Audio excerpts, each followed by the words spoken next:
TNA is just around the corner, and they just had the final Impact Wrestling the final Impact Wrestling special / pay-per-view ever. This wasn't a pay-per-view. Right, Gary? This is just a special. Yeah, this is totally the last one in Impact's history. Yeah, never again. You will never again see an Impact Wrestling special unless they decide to change their names. It happens, like we did here. TNA, the fuck we called Gary? TNA Discuss Impact Wrestling, I believe, at the time. Also considering a name change, so don't get too attached to that one, anyone. We are here to review Final Resolution 2023, and we also have some news. Let's start with the news, obviously.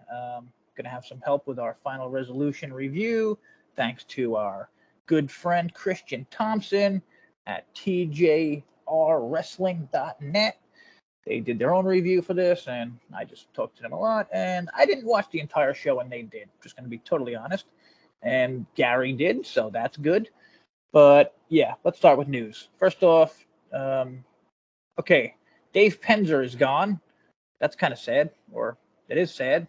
Penzer's been around for how long? I mean, is he one of those guys that's never left? Gary, you know this. I do think he was gone for a little bit because then we had Christy Hemme for a while doing it in ring, and it we all know him from WCW. That's what he's most well known for. Oh wow, jeez, I thought that was somebody else. Okay, not sure if he's retiring. I mean, I think we all know how it can go these days, and he pops up on AEW, who just signs everybody in the goddamn world, and it doesn't help. No offense, AEW. I mean, it's one of the few shows I watch. I don't watch much WWE anymore, but I do watch AEW, and I don't know, it's a weird thing. There's just so much randomness, and there's just nothing really that interesting other than maybe Christian Cage, talking about people's dead parents, and because that shit's just crazy ass. But whatever. This is not about AEW. This is about Impact. So, I just mentioned Penzer because he might go to Impact, because he might go to AEW. And another, I'm afraid, will definitely go to AEW is Deonna Purrazzo, who seemingly had her last Impact match. Maybe it's a swerve, and she's going to be a TNA star. I don't know. I doubt that. Highly doubt it. But what do you think? Well, I didn't know if it was spotted on Twitter that Britt Baker had tweeted about her coming to AEW, and last time she did something like that, I don't know I don't know if was it Mandy Rose, maybe. Yeah. Well, that didn't work out. And I don't know. I don't know if it's trying to swerve everybody because I don't know. I guess to be fair to any of these women going to AEW, who can blame them? Look at the constant, nonstop success all of these women are having in AEW. And if that was not, if you didn't realize that was a joke, I don't know what to tell you. I mean, the AEW women's division is amazingly awful. Toni Storm is doing a really good job as a character. I don't watch the matches much in AEW. There's too many. I know, make fun of me, whatever. I watch WWE for CM Punk, and he just had he just gave one of the best goddamn promos on SmackDown recently. Everyone's talking about it. Look at the goddamn views on YouTube everywhere. It was, the guy's just a star above stars, I think, right now. He's the number one guy. He has been. They've been chanting the fucking guy's name for 20 years since he was gone on almost every show. I didn't really think about that part. And I kind of forgot how long he was away from WWE, you know what I mean? Because he was in AEW and then, And people complaining that he... Sorry, go ahead. Oh, I'm totally happy that he's in a better place right now. Because I was starting to kind of worry about him. Not just a character on the show, having, arguments and fisticuffs backstage. I was actually worried about the man's health. There's so many stories about him. I can totally see why. But, now it seems like, I've heard from Mark Henry, who literally is working for AEW.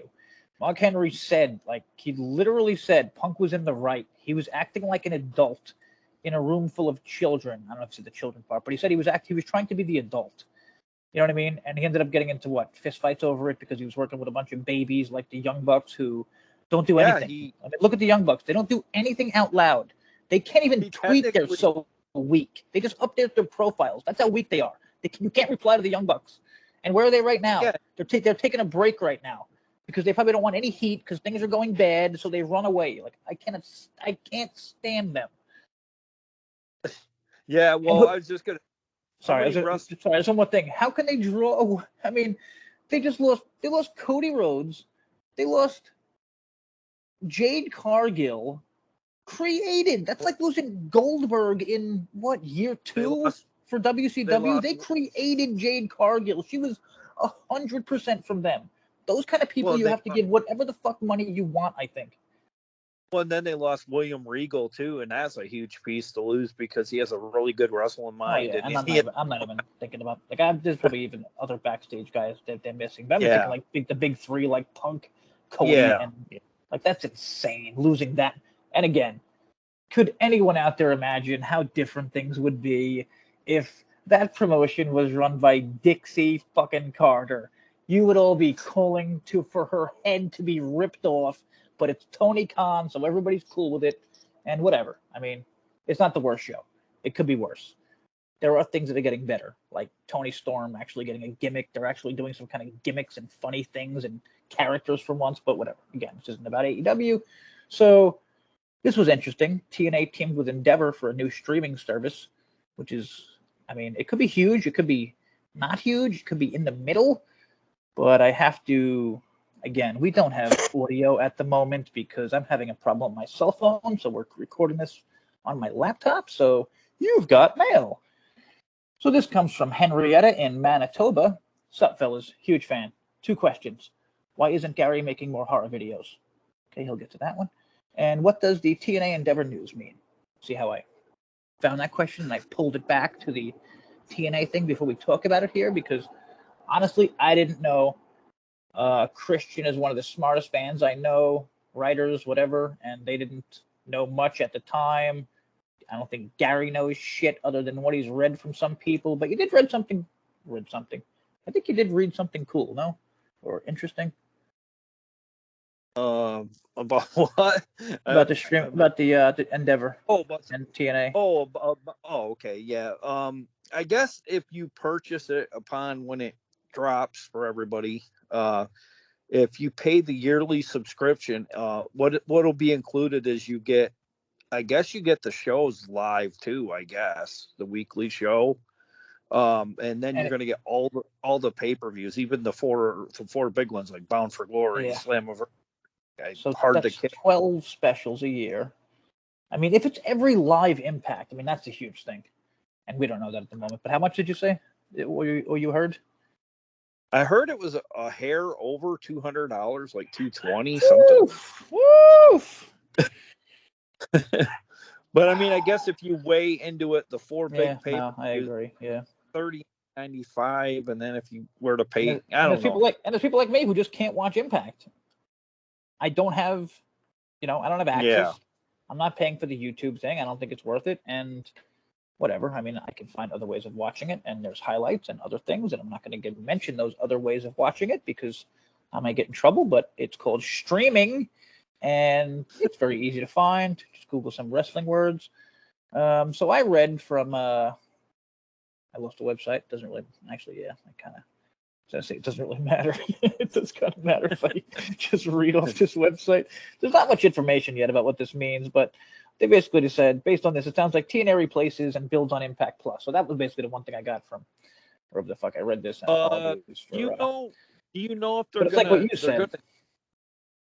Are they going to ditch the Impact Plus app to make way for this TNA one, or are they going to keep? Yes. Sorry, this is okay. This is from Cage Side Seats. So yeah, there will be no more Impact Plus. It becomes TNA, and this is what Endeavor is doing. They're making the app better, and they're doing other things. I'm not really sure, and that's what I guess the confusing part is. But like they're kind of taking over the app and making it better. And who out there doesn't think Impact Plus sucks? Raise your hand now. Thank you. Well, so I mean, and it's $80, it's $72 a year right now, and like you aren't getting shit with that. You weren't getting the pay-per-views. You weren't getting Impact, I don't think, until like a few days later. Oh yeah, But I mean, yeah. if you I get think them live, like and 12, I mean, I don't know. I guess if you have the money, for me, I just don't. I can't have the money to do that for wrestling. But also, Gary doesn't know if that number is true. We don't know if that number is true. You know, that's just something we read out there. they're probably all being finalized. You know, like Yeah. maybe they're still working on it to make it a little bit more affordable. Because I think $200 for anything in this day and age is Totally. just ridiculous. Yeah, totally. I mean, if I see something like that, I would just like scroll right past it because it was too much money. But I mean, again, we don't know if that's a real thing. Maybe they throw numbers out there to like test people like us so we can say things like this, and they'll be like, okay, we'll drop it, but whatever. Booker That's T. good. That's last little piece of news here, since there wasn't much news this week. For me, the six-sided ring was TNA's true identity. That's what made them different than any other different wrestling company out there. Now I know how difficult it is in those six-sided rings. I'm sorry, I don't know how difficult it can be. It can't be that hard. You know what I mean? Well, that's where I think that's where he's wrong. It can't be that hard to house. well. I guess it isn't. I guess it isn't just. I'm sorry. Oh, I'm sorry. He's talking about where to keep these rings. Forget it. I thought he meant like he's never been. Has he been in? Did he wrestle in the six-sided ring? He must have, right? I believe he did. Yeah, at one point. Okay. Yep. Yeah, I thought he's okay. He's saying how difficult it is to like make the rings and where to keep them, but then he's saying it shouldn't be that hard to get a warehouse. So whatever. I read it as he meant like it doesn't matter. It's a fucking ring. You'll figure it out. But that's not what he's saying. So he's just talking about the ring being an identity. And I mean, we talked about this before. I mean, like I totally agree, but the problem is like every wrestler in the world hates it. Oh yeah, I'm sorry. Maybe like 80%. I have seen a bunch of them saying that they really like it. Well, I do know it would, like it'd be probably really welcomed by our AAA talent that we do get, but like outside of that, I hear a lot more injuries happen in a six-sided ring, and it is much harder on the ape above the apron part than the average ring, and there's like very little give. So I kind of see why, because we've had a lot of problems with wrestlers. There's so many people don't like the six-sided ring. Totally. But you know who's a really big fan of the six-sided ring? Ready Chris Sabin? AJ effing Styles. Oh, okay. When I heard we were getting rid of it, this is a quote from AJ years ago. When I heard we were getting rid of it, I got mad. I grew to love it. I thought it made us look so different than anything else anybody was seeing. It was kind of like a cage fighting wrestling. Sorry. It looks like cage fighting. It looked like that. It made it look more sports oriented, being different. It looked like MMA. When I heard we were getting rid of it, I got mad. And Kurt Angle, I think kind of said, Kurt Angle says the total opposite. So he's like, it's hard to work in, it's hard to adapt to, and that's he's a two legends. So, like, if AJ, it's hard. I was gonna say if AJ can do it, people can do it. But it's also like Kurt. I kind of get why Kurt would have that stance on it, only because like he pretty much was used to the four sides in WWE, and that he came into the business flippy. Yeah, that's very true. Like he doesn't really have, you know what I mean? Like he wouldn't really use the. Oh yeah, I remember talking about that at like the final before they got rid of it, and my thing was they're not really using this thing like they used to. Like I remember back in the day, like they would use like sick moves off, like you know what I mean, like the angles and stuff. But then it was like they just got bored. It became a regular ring that was six-sided. If that makes sense. Well, I mean, to Kurt's credit, I will give him a major credit for attempting to wrestle in a six-sided ring because he made it look pretty convincing. So totally, he could have said, "F this," you're gonna change the ring back or fuck you. Yeah, right. Or I'm gonna leave. That's how big he is. He probably could have gotten away with that deal he had when he came to TNA. God damn, I wish I was watching back then. Yeah, I missed some people crossing the line. But I wasn't watching back then, and well, I don't know if we asked that question, but I am interested in what the hell the theme song is going to be. I mean, I think you got to put some mix and have Cross the Line in there somewhere, just because, like, I don't know. I think that's like the number one song for fans, but I think we. It might be because I like metal music or rock music a lot. I don't know. I think we almost have to go that route with it to make it like take it serious. Like I feel like anything, I don't know, anything like kind of like girlish sounding. I don't really like that kind of theme for wrestling. I think That's it should fair. be kind of like your ECW kind of shit. You know what I mean? Yeah. Okay, it is time for Final Resolution. The final Impact Wrestling pay-per-view ever, which is kind of sad. And I don't know. I mean, the second I heard about the Endeavor thing, I was like, "Fuck, that's it." No, step one, yeah. step I tried one, to reassure you step one in a WWE takeover. But I mean, listen, it still might be. I mean, just being totally honest and all, like TNA's in a rough spot, and yeah, we should lead with this part. We should lead with this part because I've been excited for TNA, and I'm sorry, yes, Impact's in a rough spot.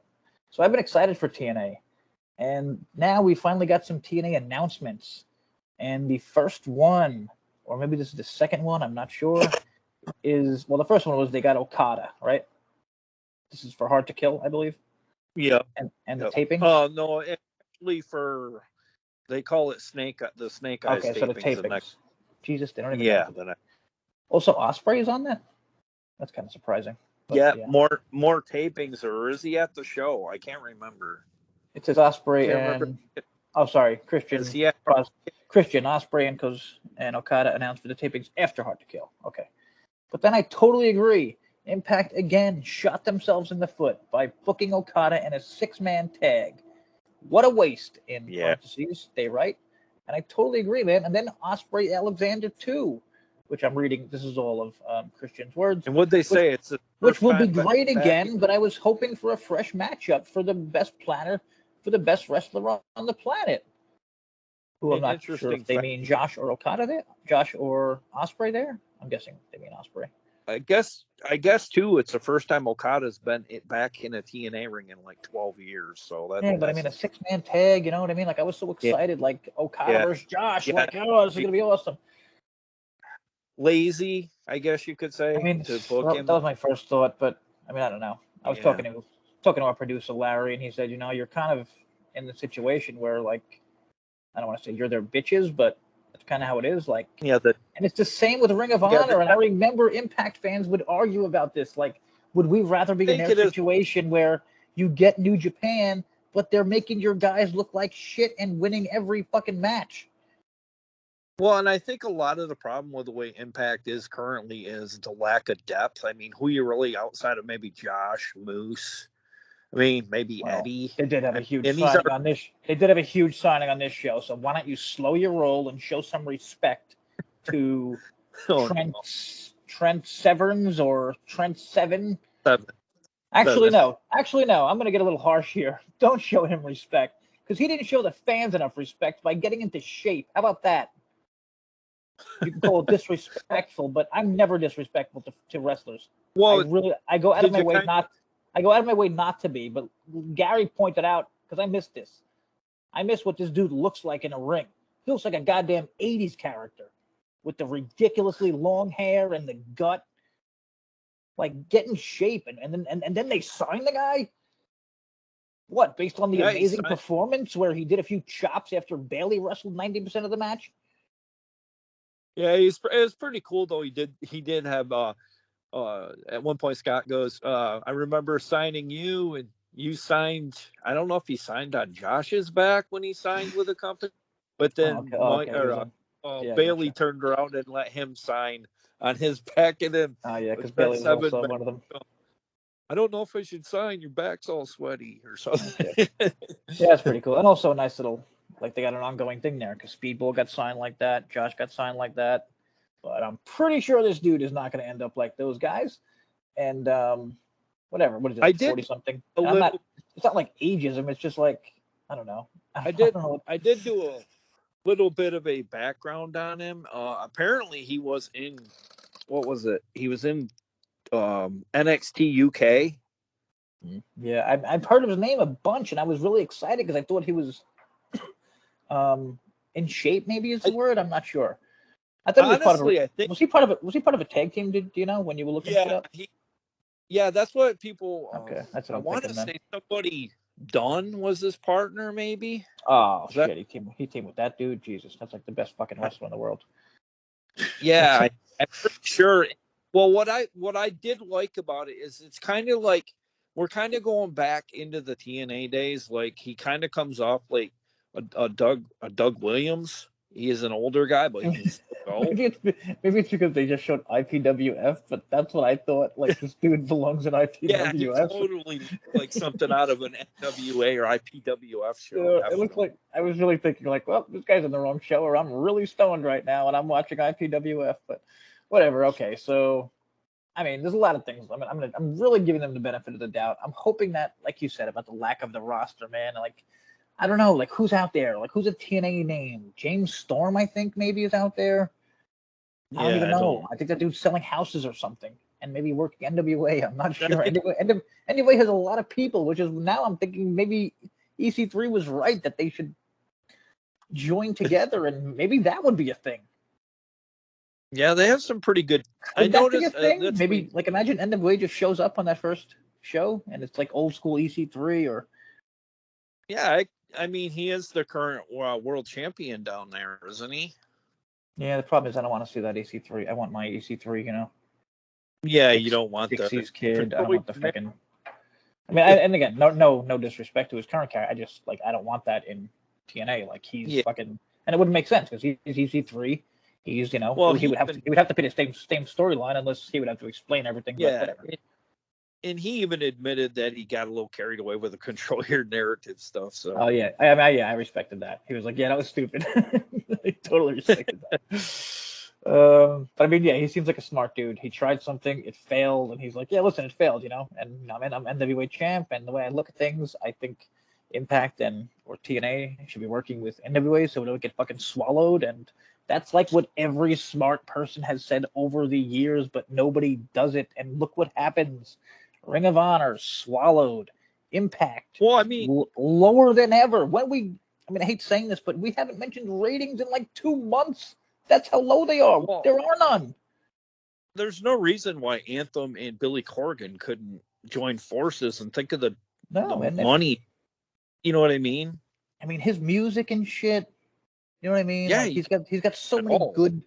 Like he did the cocaine thing on TV, and like a week later, I saw him on like an NFL show or something. Like that's how big this dude is. Like he's kind of like uncancelable. Like, and he mentioned how fucking rich he is, that he owns his own music. Like he laughed at like reports that he can't buy things. Like the dude's loaded, and he loves wrestling. Unlike Anthem, I believe. Just this last week, they've been doing these Christmas, hours on a local radio station, and they're playing "Stuff by Smashing Pumpkins." So every time that is played, he gets money every fucking Every time it gets played, this dude's getting money everywhere for the rest of his life. And a lot of these are like he has songs that are so big they're on fucking Disney shows. You know what I mean? Like at Disney World. You know how much money he gets out of that? But whatever. So, final resolution. The show starts with an absolutely ridiculous three show matches, which Gary just loved. He messaged me about it, how excited he was. He loves pre-show match. No, Gary hates pre-show matches. He just wants one, and he talked me into how one would make so much more sense. You focus on it. You show some videos. In this sense, it should have been Kazarian and Gene, which ended up getting 6 minutes. It was the only pre-show match that was announced. The other ones were PCO defeated Jesse V, which, what the fuck? You're putting a local wrestler on a show? Like, why not just tape that for friggin' anything? My thing with it, Jay, we just did come to a full-term agreement with PCO, and then you stick him on a pre-show against a jobber. I mean, exactly. You know what? Maybe that was the thought. Oh, shit, we have PCO here. We forgot to put him on the show. Where's Kenny King? Oh, he's gone. He's gone. Okay, get me a local guy from the back. That's probably how it went, I think. And it was 6 minutes, which I didn't see it, but that is 5 minutes and 40 seconds, way too long against a local wrestler. Like, are you kidding me? Well, unless he was just dragging him around, humiliating him. Well, I took advantage. Yeah, I took advantage of the pre-show that was on YouTube, like anybody else. Yeah, you actually sent it to me. Thanks. Yeah, because it came on too late on Impact Plus. I know that for a fact. And then when it was on YouTube, it was like 3 or 4 minutes past, and then we're already, strapped for time. And then you got three matches, and I'm pretty sure that's probably why they were toned down to even that amount, because they were having a little bit of video issues, maybe video feed. You think maybe they were testing, like trying to have those extra matches early?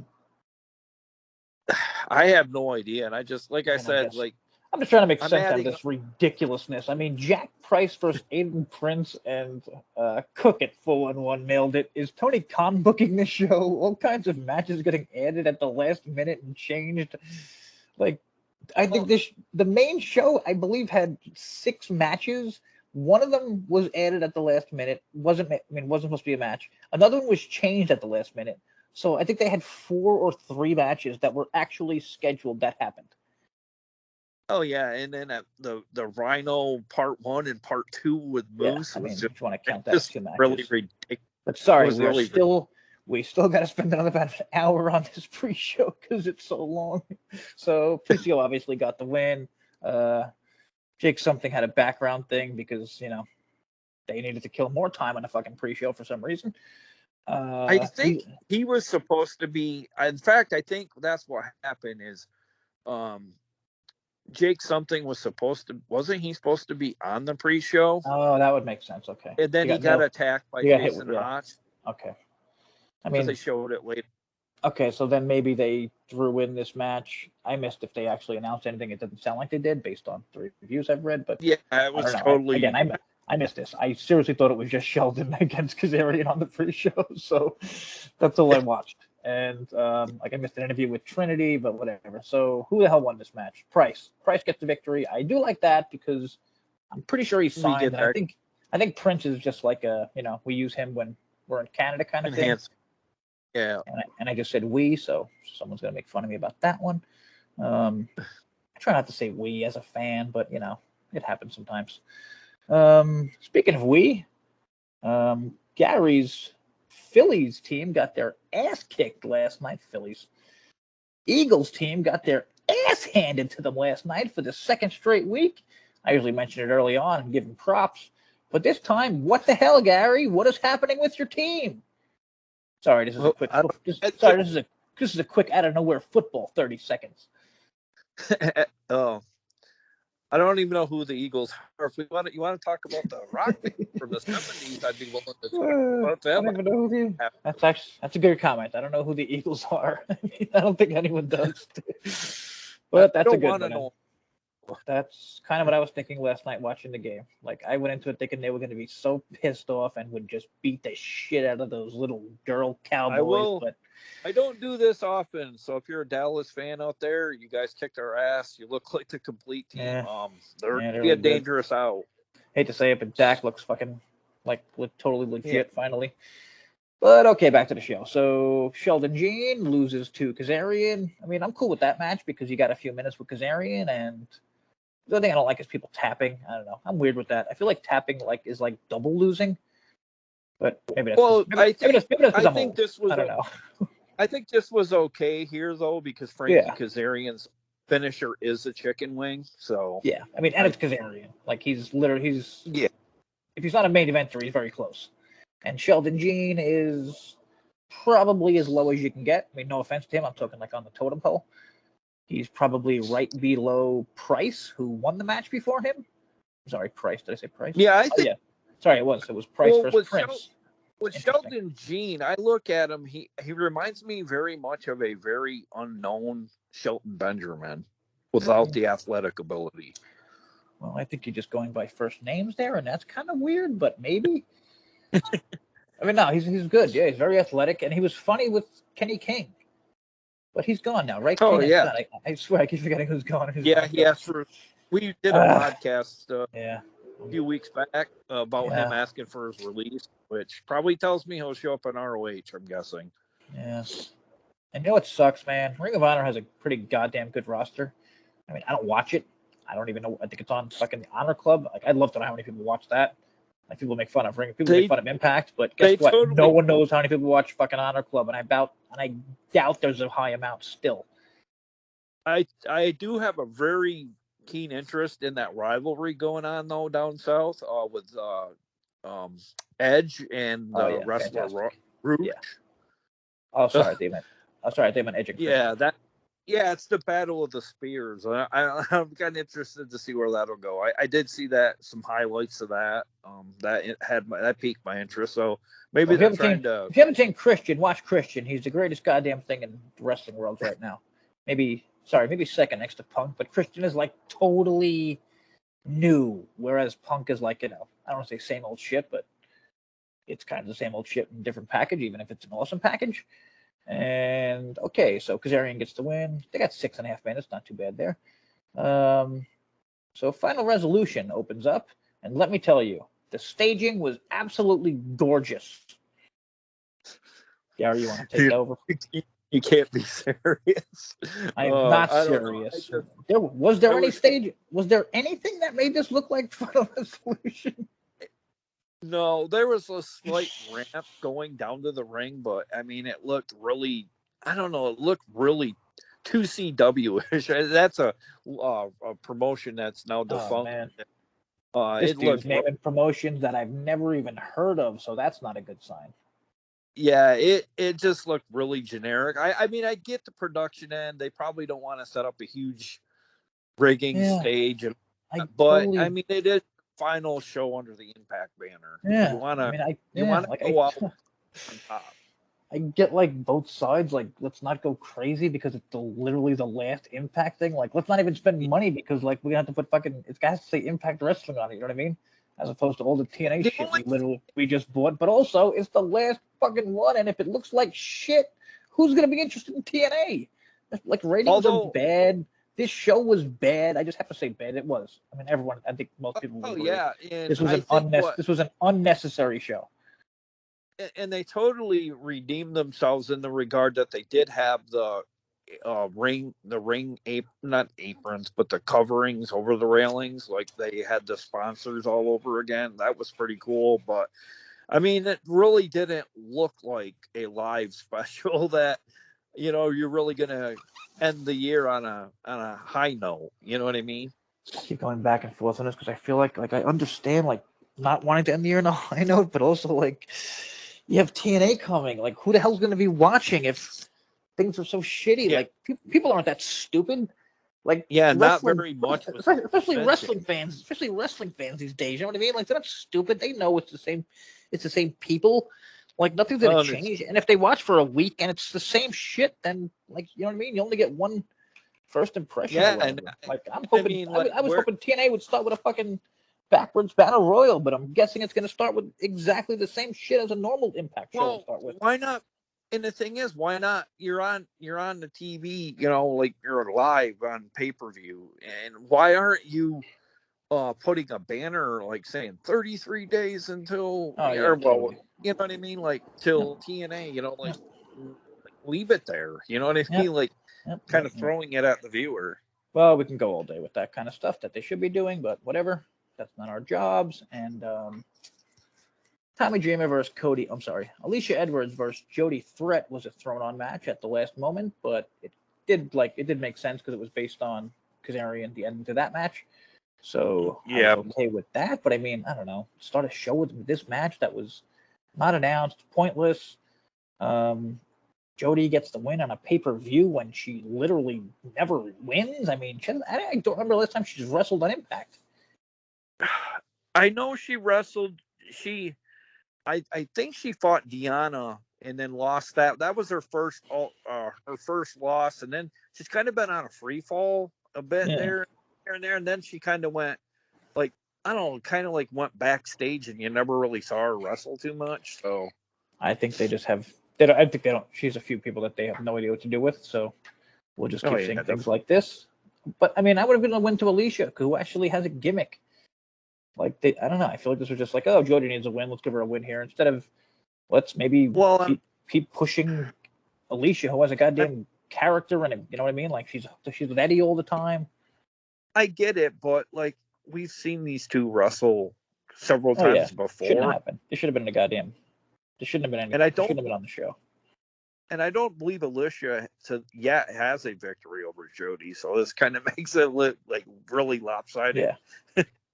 And that makes Alicia look like a joke. Like most of these specials make Alicia look like a joke. When on Impact, she looks like she's not a joke. So weird booking for Alicia, but whatever. Like a old kind of character. I mean, I do like Jody. I mean, I have nothing against Jody. She's also a blast on Instagram. She kind of like makes fun of herself, which I love. She's kind of our version of Shotzi Blackheart. I mean, like if they get behind Jody, I'm totally cool with this, but I don't believe they will. I just think they're doing a lot of random shit, and I think they've been doing it for a while, and I don't know. I just really hope things are better by TNA. Next up, Digital Media Championship, which I gotta tell you, I really, really don't understand why they didn't change this. Like everything is hardcore. It would have made perfect sense for Dreamer to be like, "Yo, I don't even know what Impact Digital Media Championship means." You know what I mean? Because he's so old. That could have been funny. A few weeks of him going around asking people, "What does this mean?" and then finally just smashing it and being like, "No, I'm gonna make my own Mankind kind of title." Even now, I would have been happy with that. It's just, what does it mean, Impact Digital Media? Like, it used to mean something because, like, Jordan was the champ, and she'd go on the indie shows, and they would show those on the digital media thing. But Tommy Dreamer's not doing, okay, maybe he's doing it a little bit, but, like, I don't know. It should be a hardcore title. That's all. I don't know about you, Jay, but coming out of that particular matchup, I don't know. I don't like the ECW chant anymore. I mean, the 11 minutes and 35 seconds. It's been gone for it's not ever going to come back, and if it does, it'll never be what it was. And also, Dreamer eggs it on when he should grab the microphone and be like, "Yo, that's dead. Chant fucking TNA from now on." Yeah, and I mean, he does have that power. But he does have that power. I mean, I don't know if people would listen, but some would. Wrestling fans aren't that hard. I mean, you can just I remember when Jack Swagger showed up on AEW and everyone was chanting, what the hell, some like Real American shit because he came from that Zeb Coulter. Maybe it was Zeb Coulter. Yeah, and so much. He showed up. Yeah, sorry, but he showed up on AEW, right? And like they chanted like his WWE thing, and he was like smiling, like, "Oh shit, people remember me." And Jericho grabs the mic, and he's like, "No, that's from WWE. We're not doing that here." They never did it again, and the man has never heard a chant again in his life. So that like totally backfired. Well, and the thing too, you kind of made me think of this Tommy Dreamer stuff in the chant and him getting on there and yelling TNA, but. They had a policy going into this year where if you're a wrestler, you're to wear Impact Wrestling shirt to the ring, and Tommy's wearing Busted Open. Well, I mean, I don't even know what to say. If you're not going to stick to it. I don't know what to say. I mean, this is the same guy who literally said and thinks there's a chance he can have a match with people like Roman Reigns and Kenny Omega for this title. Like, he truly believes that. Truly. Listen to him. Okay, let's move on from Tommy Dreamer because it's the year 2013, and that should have been 2013. Because, we should be talking about him not even 2013, 2003 we should be talking about him, maybe. But whatever, it's 2023, so let's talk about the Raptors, who are actually fun. Oh, no, Jesus, I missed it. We missed the opening match because stupid 411's Cook missed it. No offense. You're usually good, Cook, but you missed the opening match. What the hell, dude? So the opening match for this show was actually a good one. Bullet Club, maybe the most talented, two of the most talented guys they have. Is that fair? Against Eddie and Myers? Like, is there ever? I mean, Bay and what's his name? They're just always good. Like, I think they get better every match. Yeah, they're very together. Like, they know each other's moves inside and out. And when they set them up, someone up for like the fold with. Ace Austin, it looks really convincing. I think that's what I like about them is that they remind me of a lesser version of Motor City. I mean, Motor City. I don't think I've never seen a team in my life who can do the kind of moves they do. Like so fucking smooth. You know what I mean? Like they might be the smoothest team I've ever seen. Motor City. Kind of like the WWE or WWF's version of the Rockers kind of thing. Yeah, and like how they have like their own moves and all. It's just they're fantastic, and like they're still fucking going. Even though I hate the fact that the world champion is in these matches as a tag team guy, but that's a whole other thing. And okay, we need to get going because we've been talking a long time here. So the Bullet Club gets the win. Not a fan of Moose and Myers together. Hope that's over because, I'm sorry, this wasn't Moose and Myers. This was Eddie and Myers. So I'm cool with that. Sorry. A little brain fart or whatever there. And next up, we got a promo from Josh and Sabre Jr. It's so weird seeing Sabre Jr. and these other guys that, like, are leaving soon to these other promotions, but whatever. Jody, we talked about that. Tommy, we talked about that. The Rascals versus Mike Bailey and Gary's favorite, Trent Seven. Who, yes, it's mentioned here. He was, Mustache Mountain. Okay. That was the name of his team with Tyler Bate. But I mean, no. Tyler Bate is like, I was thinking of the wrong dude. I think you said someone's name before, and I think that's who I was thinking of. I don't know. Maybe I'm confusing it with somebody. Yeah, you mentioned something before who's, no. See, okay, I don't know Tyler Bate. I knew who you mentioned before, and now I can't think of his name, but he was an awesome dude from NXT UK. I'm blanking on his name. I forget where he is. Whatever. I don't know, man. This dude just didn't look good. We mentioned this before. I'm not going to keep shitting on this guy. So he got a contract. Bailey and Seven got the win. He got a contract. We'll see what happens. And Hotch versus Jake something. I mean, what the? Why? On a special? I mean, Hotch and where is Skyler? Bring back the goddamn shit. What were they called? I was going to say Good Brothers. No. Oh, the Good Hands. Well, the thing is, they still have the Good Hands as their Tron, so okay. I guess they're still a thing. Okay, so they're still a thing. All right, that's cool. Sorry, my bad. Jake obviously got the win, and I'm sure he will get another huge win soon, and then he'll disappear for a month. Because that is the story of Jake something's fucking life. I will say, though, Jason Hotch looked really good in this match. Yeah, he gives Hotch something a pretty hard go. I like both of those guys. I really do, man. They like we talked about a while ago. They won us over with the Good Hands. You know, like I think we shit on them at first. Like, why are these guys in? They don't deserve to be in these tag matches. But like, they just worked on their characters. They worked on their wrestling, and that's all. I mean, it's good to see. And then Rhino Moose. This was okay. This got restarted after Rhino got on the Moose and challenged. Rhino got on the Moose. Jesus. Rhino got on the mic and challenged Moose to a street fight. I don't want to see that. Yeah. I don't think anybody does. So this was basically 2 matches in one. And like you said before we recorded, it sucks that Rhino had the match won, in our opinion. You know what I mean? Like, this is Moose. Yeah. He's the number 1 contender to the world title. He doesn't need, like, why does Rhino need to be protected from the number Moose 1 contender? Moose is a big part of the upcoming Hard to Kill. You know what I mean? Isn't he he's in the world title match? Am I wrong? Yeah. I mean, yeah. Sorry, I was going to say, like, a big part is. I think a big part is an understatement. Like, he's maybe the second biggest part next to the champion or whatever. But I did like the ref getting gored through a table. That's just always funny, and the dude took it really well. He really ate that table. But it looked good on TV. Moose won in the end. Moose won in the end, but I mean, like, he did lose there too, so it did hurt him a little bit. And then Jordan and Trinity against Deonna and Giselle, which, sorry, let me go back to Thompson here. The continuous lazy booking of the Knockouts division is on display here as champion and challenger tag for about the 10th time this year. Totally agree.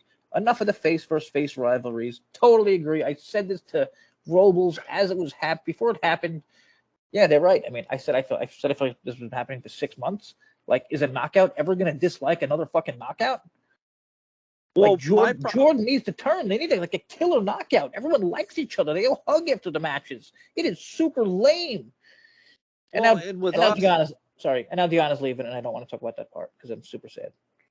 Yeah, she's been like on a free fall for like the last Impact. I think she lost a match there to I'm cool Tasha with that. Steele. Job her the fuck out if she's leaving. I'm cool with that. Yeah. It's just, I mean, it's an it's like a tough pill to swallow going into this. Totally. Because you know that kind of she's like a lame duck scenario. It's kind of hard to root for her because you know what's going to happen. Yeah. If you kids out there don't know what lame ducks are, it's ducks that sit around, just don't really do anything, so they're fucking lame. And the final match was the obviously best one, and I don't know, man. Maybe this should have been like a 3-hour match, and they just cut the rest of the show maybe made like 2 matches. Like the knockouts match was fine. They're very good. Like all 4 of them are good, or 3.5. I think Giselle is, obviously. Yeah, Giselle is definitely a step below Deonna, Jordan, and Trinity. That's all I'm saying. I'm not bashing Giselle. That's all I'm saying. But this final match was Alexander, Sabre, and the fucking Motor City Machine Guns. Like, Jesus Christ. That's talent. And compared to the rest of the show, like, this match doesn't even look like it fits. Yeah. You know what I mean? Like, it looks out of place. Like, it's way too good for this show. It's totally like, I don't know, like a historical match versus an Impact. You know what I mean? It's like a historical match after a not even regular Impact show, and not so good Impact episode. I would have said this would have been. Yeah, very, very long match here, almost half an hour in length. So I'm not sure if you mentioned this before we recorded or after, but they definitely should have had like TNA teases. Oh yeah, definitely. I felt like there wasn't enough of the plugging of the upcoming. Not even close. Not even close. Very odd. But maybe Endeavor will magically fix all that. They are close to WWE and have all the money in the goddamn world, which is a little bit scary, but also maybe cool. Who knows? So this was, it was awesome. Josh and Sabre win. And, I don't know what to say about this other than it was awesome. Christian gave it 3 3/4 stars. And Mr. Cook gave it 3 3/4. Oh, totally agreed. 1 notch below 4 stars. Okay. And that was the match of the night for everyone. Cook gave it a 7.5 overall. You think that's fair? 3 1/4 stars for that last match? Or do you not really give a fuck about stars? Per se, I don't really care, but like I would definitely give it a 4-star at least. Yeah. But he's pretty close. I guess it's hard with tag matches. You don't really see a lot. Yeah, that's what I mean. It like kind of takes away from like Sabre and then Josh not getting to showcase the we got 2.5 minutes. So Cook's grade 7.5, Thompson's grade 6.5, Gary's grade.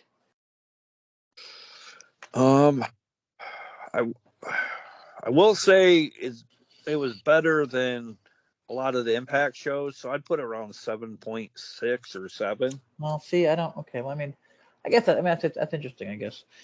Should we be grading them differently? Because I grade them on a curve, like based on like special curves or like impact curves, things like that. So I would have to give it the lowest out of all these people. I'm gonna go like 5.9. Thompson is great, but they kind of like, I don't know. I feel like it didn't really match, and I think it should be a little lower, but just based on the writing there. And the same for Cook, who gave it a 7.5 and kind of like shit on a bunch of things, but they did like a lot of the matches. So I don't know. I don't write reviews for wrestling, so I don't. And I just want to point out, like, I use these people because like I respect them and I think they're great writers, and that's all. Like, and I critique them because that's what we do here. Well, I did like a lot of the freshness to some of the matches because, like, I know a lot of the matches haven't happened and things like that. So that was pretty cool. But I'm wondering if the final match kind of made people overrate it. You know what I mean? Yeah, like it's fresh in your head kind of thing, and you're like, oh, that was fucking awesome. Yeah. Well, it's the first time Sabres have been in a pack ring, so yeah, that could have a lot to play into it. Yeah. He is fantastic, but Jesus, those goddamn 3 pre-shows. What do you think in Impact if you're listening? What the hell? That's absolutely ridiculous. And I think you're just doing it to piss off Gary at this point, who didn't like 2 pre-show matches, and now you have the balls to add a 3rd. Yeah, they pulled an ECW. They went left on us, Jay. Yeah, we try to give you guys good ideas, and this is what you do. All right, that's it. We don't want to go over 50 minutes. I swear to God, I was going to shoot for 25 today. I guess we just talk too much, and especially me, and it's a problem, but there's worse problems out there. Could be a goddamn psycho killer or something like Gary over here. And I guess that's about it. Gary, don't go murdering anyone this week, since you're probably extra pissed off about your Eagles and... Oh, yeah, really mad. Well, you got the Reds. Yeah, well, I got the Lakers. I don't know if that helps. They won the in season. Oh, did they win that thing? Shit, I missed the ending. Yeah, they beat the Pacers, so at least somebody pleased me in the sports world. And I hate to say it, but I heard like the Pacer guys were trying a lot harder because they have a lot of young kids that needed the money, and I don't know. Oh, It's dickish. really? It's dickish, but I was rooting against them for that. Well, we kind of I'm evil. Whatever. All right, we got 5 seconds. Everyone, thank you. Whatever. Thanks for all the views, which are kind of crazy, and we will see you next time. Catch you next week.